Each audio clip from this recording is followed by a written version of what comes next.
രാവിലെ Vallikeezhu government higher secondary സ്കൂളിൽ നടന്ന പരിപാടിയിലാണ് മുകേഷ് ഇന്ന് ആദ്യം പങ്കെടുത്തത്. നിരവധി പോലീസ് വാഹനങ്ങളുടെ അകമ്പടിയോടെയാണ് മുകേഷ് പരിപാടിക്കെത്തിയത്. പ്രതിപക്ഷ സംഘടനകൾ പ്രതിഷേധം സംഘടിപ്പിക്കുമെന്ന മുന്നറിയിപ്പിന്റെ പശ്ചാത്തലത്തിലാണ് അദ്ദേഹത്തിനുള്ള പോലീസ് സംരക്ഷണം ശക്തമാക്കിയത്. നടിയെ ആക്രമിച്ച കേസിൽ പോലീസ് തന്നെ ചോദ്യം ചെയ്യാൻ വിളിച്ചിട്ടില്ലെന്ന് മുകേഷ് അറിയിച്ചു. ഒന്നും എനിക്ക് അറിഞ്ഞൂടാ. ഇന്നലെ പറഞ്ഞതല്ലാതെ വേറെ ഒരു കാര്യം എനിക്ക് അറിഞ്ഞൂടാ.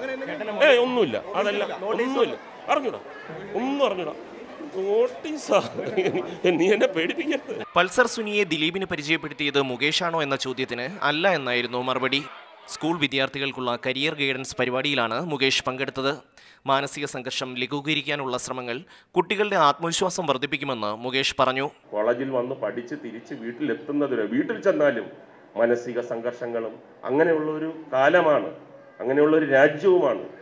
അപ്പോൾ അതിനെ അതിജീവിക്കാൻ, എൻ്റെ പഠിത്തത്തിൽ ശ്രദ്ധിക്കാൻ, അല്ലെങ്കിൽ എൻ്റെ കലയിൽ ശ്രദ്ധിക്കാൻ, എൻ്റെ കഴിവുകൾ വളർത്തിയെടുക്കാൻ ഞാൻ എന്താണ് ചെയ്യേണ്ടത് മനഃശാസ്ത്രജ്ഞ എന്ന് ചോദിക്കാനുള്ള ഒരു വലിയ തൻ്റെ ഇടം നമ്മൾ കാണിക്കണം. മുകേഷിനെ ആർപ്പുവിളികളോടെയാണ് വിദ്യാർത്ഥികൾ സ്വീകരിച്ചത്. അതേസമയം മുകേഷിനെതിരെയുള്ള പ്രതിഷേധം തുടരുമെന്ന് UDF കോൺഗ്രസ് നേതൃത്വങ്ങൾ അറിയിച്ചു. മാതൃഭൂമി ന്യൂസ്, കൊല്ലം.